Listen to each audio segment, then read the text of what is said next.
రవితేజ గారి కెరీర్ అయిపోయిందా? ఈ మాట నేను ఎందుకన్నానో వీడియోని పూర్తిగా చూస్తే మీకే అర్థమవుతుంది. ఇదొక మాటే విని వీడియోని మధ్యలో వరకే చూసి మంచి మంచి కామెంట్స్ పెట్టద్దండి. వీడియోని చివరి వరకు చూడండి. అప్పుడు మీరు బాగా అర్థం చేసుకుని మీకు ఏమనిపిస్తుందో అప్పుడు కామెంట్ చేయండి. ఓకే గైస్, ఇక ఏ మాత్రం లేట్ చేయకుండా వీడియోని అయితే స్టార్ట్ చేద్దాం. Hi guys, welcome to the film habit. ఎలాంటి రోల్ అయినా ప్రేక్షకుల్ని ఏడిపించగలిగే, పగలబడి నవ్వించగలిగే సత్తా రవితేజ గారికి ఉంది. తనకిచ్చిన రోల్లో యాక్ట్ చేయడమే కాదు, ఆ క్యారెక్టర్ లో జీవించి పిండి పిప్పి చేసే సత్తా మన రవితేజ గారిది. తనకన్నా తన నటనని, తన తీరుని, తన ఎనర్జెటిక్ పర్ఫార్మెన్స్ ని చూడటానికి ఇష్టపడతారు అందరూ. రాజమౌళి గారి డైరెక్షన్ ని డామినేట్ చేసిన ఏకైక నటుడు మన మాస్ మహారాజ్ రవితేజ గారు. రవితేజ గారిని స్క్రీన్ మీద చూస్తే చాలు ఒక ఎనర్జీ వస్తుంది అందరికి. రవితేజ గారి సినిమాల్లో కొన్ని సీన్స్ ఉంటాయి. ఆ సీన్స్ ని రిపీట్స్ లో చూడడానికి ఇష్టపడే వాళ్ళు ఎంతో మంది, అందులో నేను కూడా ఒకరిని. ఇప్పటికైనా మన మొబైల్లో రవితేజ గారికి, రవితేజ గారి సినిమాలకు సంబంధించిన మేం ఏదో ఒక రూపంలో కనిపిస్తూనే ఉంటుంది, వినిపిస్తూనే ఉంటుంది. ఆ ఫోటోని చూస్తే చాలు ఆ డైలాగ్ ఏంటి, ఆ సీన్ ఏంటి, ఆ మూవీ ఏదని ఈజీగా చెప్పేస్తాం. అలా గుర్తుండిపోయాయి రవితేజ గారి సినిమాలన్నీ.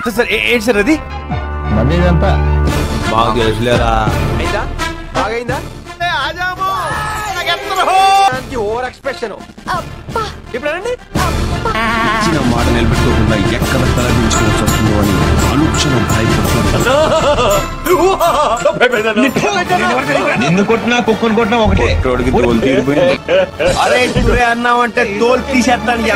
కానీ కొన్ని సంవత్సరాలుగా పరిస్థితి అస్సలు బాగాలేదు. గుర్తు పెట్టుకునే, గుర్తుండిపోయే డైలాగ్ కానీ, సీన్ కానీ, సినిమా కానీ ఏదీ లేదు. సక్సెస్ అయిన తర్వాత కొత్త ధనాన్ని, కొత్త మార్గాన్ని, కొత్త హీరోయిన్స్ కి, కొత్త డైరెక్టర్స్ కి ఛాన్స్ ఇస్తూ కొత్త కొత్త ఐడియాస్ ని ట్రై చేస్తూ మన రవితేజ గారు అసలైన రవితేజ సత్తాని మర్చిపోయారా? రవితేజ గారు లాస్ట్ గా ఇక్కడ ఫ్యాన్స్ ని, అక్కడ ఆడియన్స్ ని సాటిస్ఫాక్షన్ చేసిన సినిమా రాజా ది గ్రేట్. ఈ మూవీ రిలీజ్ అయింది 18th October 2017. హిట్ అవ్వడానికి కారణం వింటేజ్ రవితేజ ప్రెజెన్స్ ఉండటం వలన అండ్ ఎనర్జెటిక్ పర్ఫార్మెన్స్ ఉండటం వలన. ఆ తర్వాత టచ్ చేసి చూడు waste, Nela ticket waste, Amar Akbar Antony waste, disco Raja waste. Krack మంచి హిట్ పడింది, మళ్ళీ ట్రాక్ లకు వచ్చారని అనుకుంటే అప్పుడే కిలాడి మంచి మూవీ తీయాలనుకున్నారు, బట్ వేస్ట్ అయింది. రామారావు ఆండోటి వేస్ట్. ధమాకా ఈ సినిమా ఎలా హిట్ అయిందో మీ అందరికి తెలుసు. Tiger Nageswararao half break. First half బాగుంది, సెకండ్ హాఫ్ దొబ్బింది. ఫస్ట్ హాఫ్ బాగుంది, అంత బాగానే వెళ్తుంది, లుక్ కూడా భలే ఉంది, కొత్తగా అనిపించింది కదా అని అనుకుంటే అప్పుడే సెకండ్ హాఫ్ లో లుక్ మారిపోయింది. బాగుంది కదరా అనుకుంటే సెకండ్ హాఫ్ లో మళ్ళీ నార్మల్ లుక్ కి వచ్చేశారు. కంటెస్టెన్సీ ని పాటించలేకపోయారు. పాన్ ఇండియాకి వెళ్తున్నామంటే అన్ని పర్ఫెక్ట్ గా ఉన్నాయా లేదా అని చూసుకోవాలి. అది మేక్ ఓవర్ విషయంలో కానీ, లుక్స్ విషయంలో కానీ, ప్రతి దాంట్లో పర్ఫెక్ట్ గా ఉందా లేదా అని చూసుకోవాలి. కానీ ఇక్కడ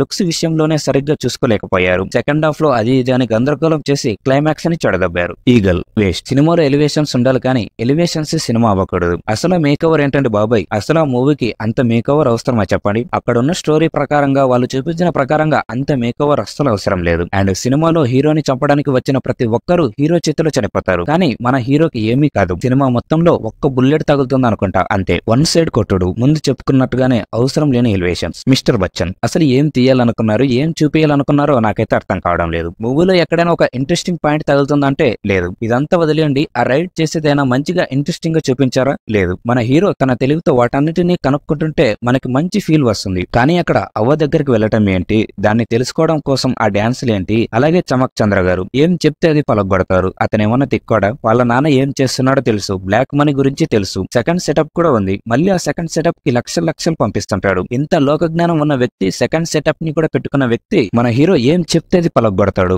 అతనేమన్నా తిక్కోడా? ఇలాగే ప్రతి సీన్ ని వరస్ట్ గా చూపించారు. ఇంకో ఇంట్రెస్టింగ్ విషయం ఏంటో తెలుసా? రీసెంట్ గా సుమా గారితో జరిగిన ఇంటర్వ్యూలో మన రవితేజ గారు ఇలాగైతే చెప్పారు. ఈ రైడ్ అనే సినిమా నాకు చాలా ఇయర్స్ బ్యాక్ రీమేక్ చేద్దామని ఆఫర్ వచ్చింది. మూవీని చూశాను, నచ్చింది. కానీ మూవీ మొత్తం సీరియస్ మూడ్ లోనే ఉంటుంది. సీరియస్ మూడ్ లోనే మూవీ మొత్తం వెళ్ళిపోతుంది. అందుకే అప్పుడు చేయలేదు. కానీ దాంట్లోకి హరీష్ ఎంటర్ అయ్యాక ఎస్, దానిని చెయ్యాలంటే హరీష్ అయితే అన్ని పర్ఫెక్ట్ గా మారుస్తాడు అని చెప్పారు. సాంగ్స్ కానీ, డాన్స్ కానీ, ఎమోషన్స్ కానీ అన్ని బాగా చూసుకుంటాడు అని చెప్పారు. నిజం చెప్పాలంటే రైడ్ సినిమాని యాజ్ ఇట్ ఈస్ దింపిన హిట్ అయ్యేదేమో. సీరియస్ మూడ్ లో ఉందని సాంగ్స్ లు, డాన్స్ లు, అవసరం లేని సీన్స్ లు పెట్టి చివరికి మూవీనే చెడదబ్బారు. రవితేజ గారి పాత సినిమాలు చూస్తే ప్రతి సినిమాలో మంచిగా స్టోరీ ఉండేది, అన్ని ఎలిమెంట్స్ ఉండేవి. రవితేజ గారు అప్పుడు చాలా కష్టపడ్డారు. ఇండస్ట్రీలో మనకంటూ స్పెషల్ ప్లేస్ ఉండాలని ఎంతో కసిగా వర్క్ చేసేవారు. గట్టిగా చెప్పాలంటే గొడ్డులా కష్టపడ్డారు. అది మనకి రవితేజ గారి మునుపటి సినిమాల్లో స్పష్టంగా కనిపిస్తుంది. కానీ రీసెంట్ టైమ్స్ లో దాదాపు మనం చెప్పుకున్న మూవీస్ లో ఏ మూవీకి అసలు మేక్ ఓవర్ సరిగ్గా ఉండటం లేదు. మూవీకి లుక్ చేంజ్ చేస్తున్నారో లేదు. ప్రతి సినిమాలో అదే normal. Eagle, tiger Nageswararao, crack ఈ మూవీస్ ని పక్కన పెడితే ఇక ఏ మూవీకి ఇది కదర్ర లుక్ అంటే అనేలా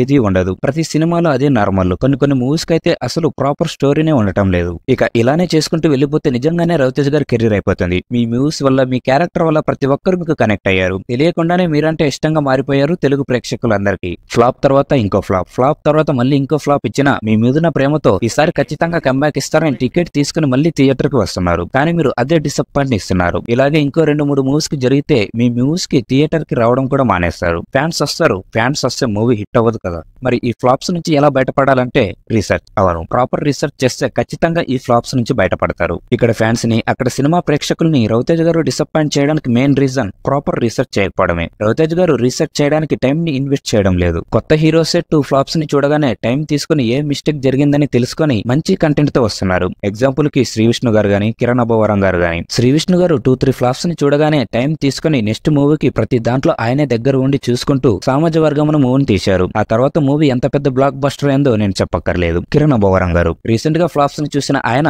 ఇప్పుడు టైం తీసుకుని ప్రాపర్ కంటెంట్ ఉన్న కా అనే మూవీతో వస్తున్నారు. కా అనే మూవీనే కాదు, కిరణ్ అబ్బవరం గారి అప్కమింగ్ 2 మూవీస్ కూడా మంచి స్టోరీ ఉన్న మూవీస్. నేను ఇక్కడ వాళ్ళతో పోల్చడం లేదు, మీకు బాగా అర్థమవుతుందని చెప్తున్నా. సో ఇలా లేట్ అయినా పర్వాలేదు, టైం తీసుకొని మంచిగా రీసెర్చ్ చేయండి. తీసిన మూవీస్ లో 1-2 ఫ్లాప్ అయితే వాటిని పట్టించుకోవక్కర్లేదు. కానీ 10 సినిమాల్లో 2 మాత్రమే హిట్ అయ్యి 8 సినిమాలు ఫ్లాప్ అయితే ఖచ్చితంగా వాటిని పట్టించుకోవాలి. అసలు ఫ్లాప్ అవడానికి కారణం ఏంటి? ఏ మిస్టేక్ జరుగుతుంది? మన యాక్టింగ్ లో ప్రాబ్లం ఉందా? స్టోరీ కంటెంట్ లో ప్రాబ్లం ఉందా? మన లుక్స్ బాగాలేవా? డైరెక్టర్ వర్క్ బాగాలేదా? ఆడియన్స్ కి ఎందుకు నచ్చడం లేదు? ప్రేక్షకులు ఎలాంటి మూవీని కోరుకుంటున్నారు? అసలు ఫ్లాప్ అవడానికి మెయిన్ రీజన్ ఏంటి? వీటన్నిటి గురించి ప్రాపర్ రీసెర్చ్ చేసి ఏ మిస్టేక్ జరుగుతున్నాయో తెలుసుకొని వాటన్నిటిని ఎలా సరి చేసుకోవాలో తెలుసుకోండి. నెక్స్ట్ మూవీ నుంచి ఆ మిస్టేక్స్ ఏవి జరగకుండా చూసుకుంటూ మంచి కంటెంట్ ఉన్న మూవీస్ తీయండి. కొత్త డైరెక్టర్స్ కి ఛాన్స్ ఇవ్వండి, మంచిదే. కానీ స్టోరీ ఉందా? స్టోరీలో కంటెంట్ ఉందా? ఇతను హ్యాండిల్ చేయగలడా? ఈ సినిమా నా కెరీర్ కి ఎలా ఉపయోగపడుతుంది? నన్ను ముందుకు ఎలా తీసుకెళ్తుందని ఆలోచించండి. మంచి మూవీస్ ని తీయండి. మాస్ పాటల వలన, మాస్ డాన్సుల వలన ఈ రోజు మీరు మాస్ మహారాజ్ అవ్వలేదు. మీ సినిమాలో ఒక ఎనర్జీ తో పర్ఫార్మెన్స్, స్క్రీన్ ప్రెజెన్స్ వల్ల అయ్యారు. అది ఇప్పుడు మిస్ అవుతుంది. అది మళ్ళీ మీ మూవీస్ లో కనిపించాలి. నేను మళ్ళీ ఆ సీన్స్ కి థియేటర్ లో ఎంజాయ్ చేయాలి, విజిల్స్ వెయ్యాలి.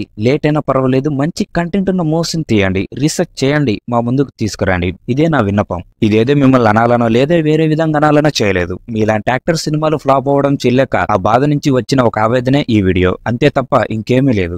సో గైస్, ఇది వీడియో అయితే. వీడియో నచ్చితే తప్పకుండా లైక్ చేయండి. లైక్ చేయడం మాత్రం మర్చిపోకండి. నేను చెప్పిన వాటి గురించి మీరేమనుకుంటున్నారో కామెంట్ చేయండి. అండ్ ఇలాంటి ఇంట్రెస్టింగ్ వీడియోస్ కోసం మన ఛానల్ ని ఇప్పుడే సబ్స్క్రైబ్ చేసుకుని పక్కనే ఉన్న బెల్ ఐకాన్ ని ఆల్ అయితే పెట్టుకోండి. అప్పుడే నేను పెట్టే ప్రతి వీడియో కూడా మీకు నోటిఫికేషన్ అయితే వస్తుంది. ఇంకా వీడియోని లైక్ చేయకపోతే ప్లీజ్ ప్రతి ఒక్కరు కూడా లైక్ చేయండి. ఎందుకు ఇంతలా అడుగుతున్నానంటే మీరు లైక్ చేస్తేనే నాకు ఇంకో వీడియో చేయడానికి సపోర్ట్ ఇచ్చినట్టు ఉంటుంది. అండ్ ఇంకేదైనా ఉందంటే ఈ వీడియోకి అయితే అంతే. వీడియోని చివరి వరకు చూసినందుకు ప్రతి ఒక్కరు కూడా థాంక్స్.